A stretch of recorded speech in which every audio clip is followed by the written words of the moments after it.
Hello guys, તો મારું નામ મિહિર પ્રજાપતિ છે અને તમારું મારી મમ્મીની યુટ્યુબ ચેનલ ઉપર સ્વાગત છે. ને આજે આપણે આ વિડીયોમાં હું ટેક ઓવર કરીશ ને આ વિડીયોમાં મારે બનાવવાનું છે ચીઝ પાવડર. કયો ચીઝ પાવડર? જે આપણે પેલા ચીઝ પોપકોર્નમાં જે આવે છે ને એ ચીઝ પાવડર. હવે એટલા માટે હું આ બનાવીશ કેમ કે જે ઓનલાઈનમાં મેં ટ્રાય કર્યો તો મંગાવવાનો, પણ એમાં છે ને એ ચીઝ પાવડરમાં બધા મતલબ એટલો જે જોઈએ ને એવો ટેસ્ટ નહોતો આવતો. અને લોકલ અહીંયા શોપમાં તો કશે એવો ચીઝ પાવડર મળતો નથી. તો પછી મેં ડિસાઈડ કર્યું કે હું જાતે ચીઝ પાવડર બનાવીશ. તો હવે એની માટે છે ને આપણે ઇન્ગ્રીડિયન્ટમાં આવો એક ચીઝ જોઈશે. પછી આપણે એ ચીઝને શું કરશું, આ એક પ્લેટમાં લઈને છે ને ચીઝને આપણે છેણી નાખશું. તો પહેલાં ચીઝ ઓપન કરીએ.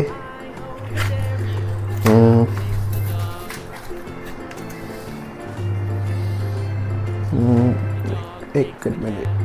તો હું ચીઝ ઓપન કરી દઉં ફટાફટ. 1 મિનિટ.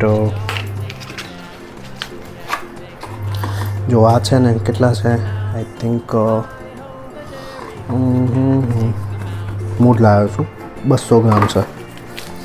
તો 200 ગ્રામ ચીઝ પાવડર, 100 ગ્રામ ચીઝનો પાવડર બનાવીશું આપણે. ફટાફટ.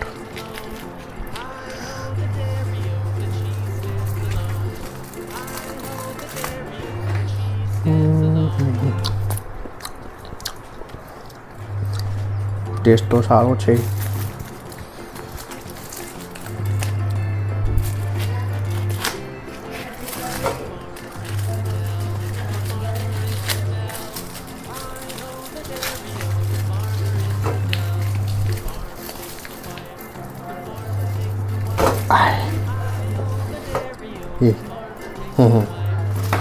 બહાર આવી ગયું આટલું. તો આને પહેલાં સાઈડમાં મૂકી દઈએ. હવે જો આ છેણી લેવાની, પછી આમાં ઊંધું પકડી દઈએ, આમાં ટુકડા કરી દેવાના.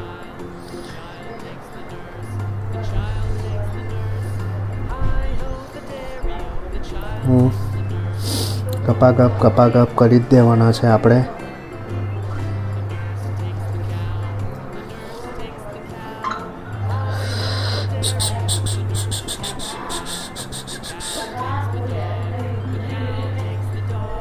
હું છે ને આખું ચીઝ છેણીને પછી વિડીયો પછી ચાલુ કરું.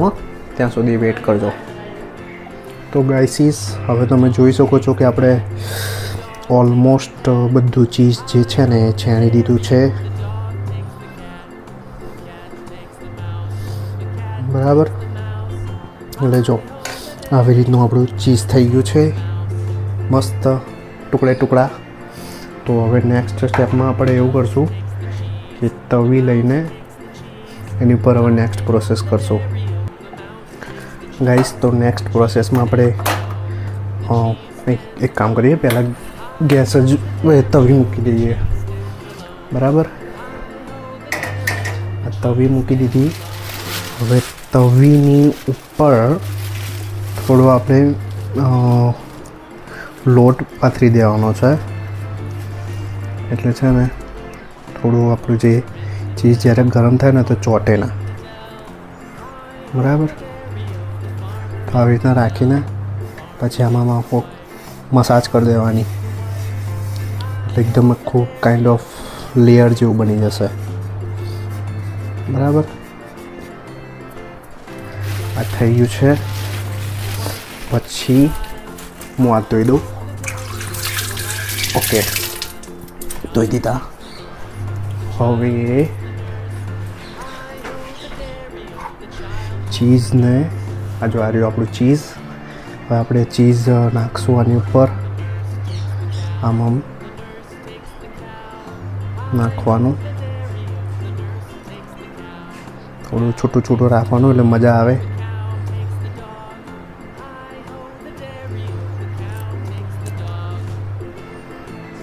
જો એકચ્યુઅલી છે ને હું આજે ઓફિસમાં હતો ને, તો મારી કલીગ છે અને ફ્રેન્ડ બી છે, તો એની જોડે અમારે આવી રીતે વાતમાં વાત નીકળી હતી કે પાટણમાં ચીઝ પાવડર નહીં મળતો. પછી મેં કીધું, મેં એક લોકલ શોપનું નામ લીધું કે ત્યાં આગળ મળે છે. બટ પછી એણે એવું કીધું કે ત્યાં આગળ શું કહેવાય, પેલું થોડુંક કાઇન્ડ ઓફ નહીં મજા આવતી, એક્સપાયર્ડ મળે છે ચીઝ. એટલે આવું અમારું ડિસ્કશન થયું. પછી એણે મને આવું સજેસ્ટ કર્યું કે જાતે બનાવીએ. તો પછી મેં કીધું હું છે ને સાંજે જઈને જાતે બનાવીશ ઘરે. અત્યારે આવીને મેં ડિસાઈડ કર્યું કે હું બનાવીશ. તો ધ્યાન રાખવાનું કે આપણી જે ફ્લેમ હોય ને એને ધીમી રાખવાની, બરાબર. જેટલી બને ને એટલી ધીમી રાખવાની. અને પછી એની ઢાંકણું ઢાંકી દેવાનું. અને હવે થોડી વાર વેઇટ કરવાનો કે ચીઝ બધું મેલ્ટ થઈ જાય ને ત્યાં સુધી વેઇટ કરવાનું, બરાબર. તો આપણે એના પછી વિડીયો કન્ટિન્યુ કરશું. તો ગાઈસ, હવે આપણે એ ચેક કરશું કે આપણું ચીઝ મેલ્ટ થયું છે કે નહીં. તો બરાબર થોડું મેલ્ટ થઈ ગયું છે પ્રોપર. હજી આપણે 1-2 મિનિટ માટે રાખશું એટલે એકદમ મેલ્ટ થઈ જાય. નહીં તો એક કામ કરે, હવે ગેસ બંધ કરી દેવાનો એટલે થોડું ઠંડુ બી થાય. અને હવે મેલ્ટ થઈ જાય ને પછી આપણે એને ઉખેણાથી લઈ લઈશું થાળીમાં. તો ગાઈસ, આપણું ચીઝ આખું મેલ્ટ થઈ ગયું છે. તો હવે આપણે એને છે ને આમ ઉખાડી દઈશું. જો ચારે કોર્નર તો પ્રોપર થઈ ગયા છે. જો આપણે લોટ નાખ્યો હતો ને એના લીધે ચોટ્યું નથી ચીઝ. આપણે આમ કરી દીધું. હવે આને થોડી વાર પડ્યું રાખશું એટલે સુકાઈ જાય, બરાબર. તો ગાઈસ, મમ્મીના કહેવા પ્રમાણે હજી ચીઝ ઉપરથી પોચું હતું એટલે કે પાવડર બનાવવામાં તકલીફ પડશે. એટલે આપણે ફરીથી હવે ચીઝને ઊંધું કરી દીધું અને નીચેનો જે પોચો ભાગ હતો હવે એને થોડો ગરમ કરશું એટલે એ બી કડક થઈ જાય. ફ્લેમ આપણે ધીમે રાખવાની, ઓકે. અને પેલું કહું ગયું ઢાંકવાનું, અને આપણે પાછું ઢાંકી દઈશું. તો 5 મિનિટ સુધી આને બી થોડું કરશું એટલે ગરમ થઈ જાય, મતલબ કડક થઈ જાય, ઓકે. તો ગાઈસ, હવે નીચેથી બી આપણું થઈ ગયું હશે તો આપણે લઈ લઈએ અને નીચેથી બી ઉખાડી દઈએ હવે. અને થાળીમાં લઈ લઈશું આને. થોડી વાર ઠરવા દઈશું એટલે કડક થઈ જાય બે બાજુથી.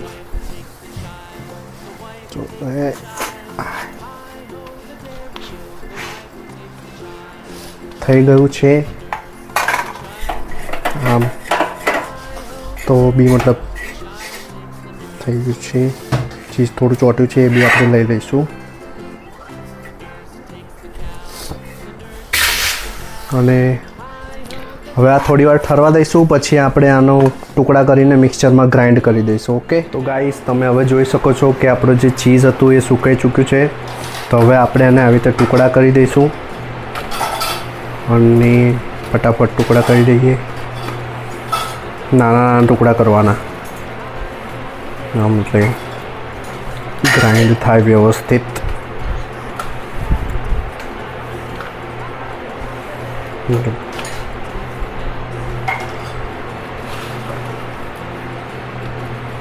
જો આપણે એકદમ ટુકડા થઈ ગયા છે તો હવે નેક્સ્ટ આપણે છે ને ગ્રાઇન્ડરમાં આને ગ્રાઇન્ડ કરી દઈશું, ઓકે. તો હું ગ્રાઇન્ડર લઈને આવું. તો ગ્રાઇન્ડર લાવી દીધું છે. તો હવે ગ્રાઇન્ડરની અંદર આપણે બધા ટુકડા નાખી દઈશું ચીઝના. નાના ટુકડા હજી કરીએ થોડા એટલે ફાવે અંદર, બરાબર. આવી રીતે ચીઝના ટુકડા નાખી દઈએ.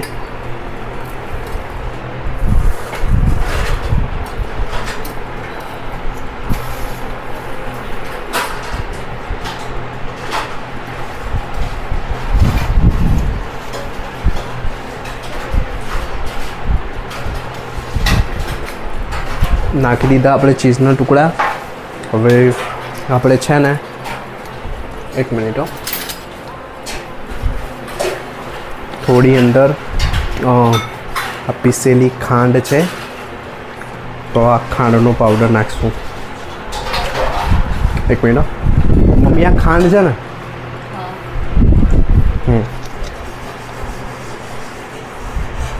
તો આટલું નાખી દઈશું આપણે. હજી થોડું નાખી દઈએ. બરાબર, ખાંડ નાખી દીધું. થોડું મીઠું બી નાખી દઈશું. જો મીઠું,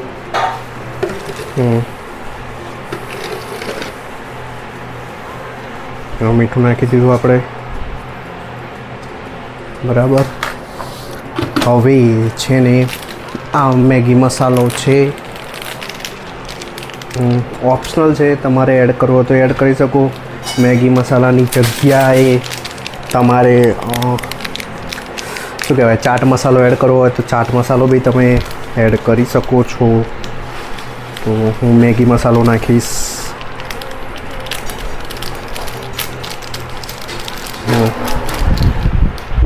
હજી એક પેકેટ નાખી દઈશ, મજા આવે. એટલે આમ મેગીનો અને ચીઝ પાવડર બંનેનો ફ્લેવર આવશે જ્યારે આપણે પોપકોર્નમાં નાખીશું. આવ્યું અત્યારે હાલતો નથી પોપકોર્ન, હાલ નહીં નાખીએ. જો મેગી મસાલો નાખ્યો, હવે આપણે થોડું મરચું નાખી દઈશું. બરાબર, એટલે થઈ ગયું. જો બધું આપણું જે નાખવાનું હતું બધું નખાઈ ગયું છે. હવે આને આપણે ઢાંકી દેવાનું એકદમ પ્રોપર અને મિક્સચરમાં ગ્રાઇન્ડ કરી દઈશું.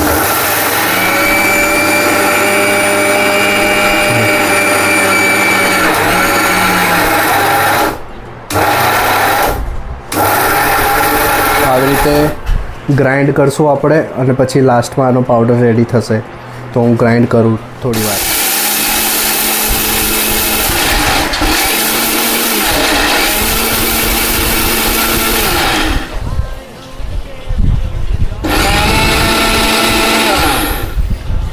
તો ગાઈસ, હવે જો આપણો મસાલો રેડી થઈ ગયો છે, તમે જોઈ શકો છો એકદમ ચીઝનો જે પોપકોર્નનો મસાલો છે એ આપણી માટે રેડી છે.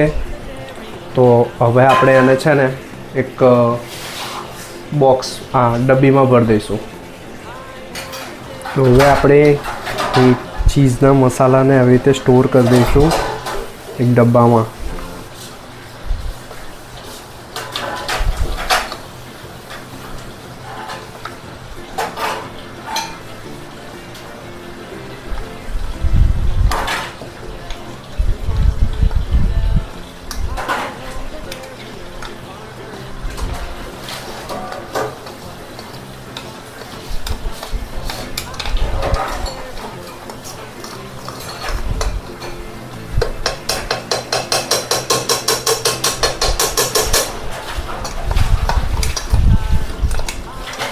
આપણે ખૂણાથી બધો જે મસાલો ચોટેલો છે એને ઉખેડીને લઈ લઈશું. ડબ્બામાં નાખી દઈશું પછી એને. તો એકદમ લુક અને ટેસ્ટ જોરદાર આવ્યો છે. પોપકોર્ન મજા આવી જાય એવો. એન્ડ આ આપણે એક હોમમેડ ચીઝ પાવડર બનાવવાનું ફોર્મ્યુલા કાઇન્ડ ઓફ ક્રેક કરી લીધો છે. તો હવે બહારથી લાવવાની જરૂર નથી અને ઘરે જ આપણે મતલબ હવે બનાવીશું જેટલો બનાવવો હોય એટલો. તો હવે આપણો ચીઝ પાવડર. અગર તમને વિડીયો ગમ્યો હોય તો લાઈક કરજો, શેર કરજો અને સબસ્ક્રાઈબ કરજો અમારી ચેનલને. નેક્સ્ટ વિડીયો સુધી ગુડ બાય.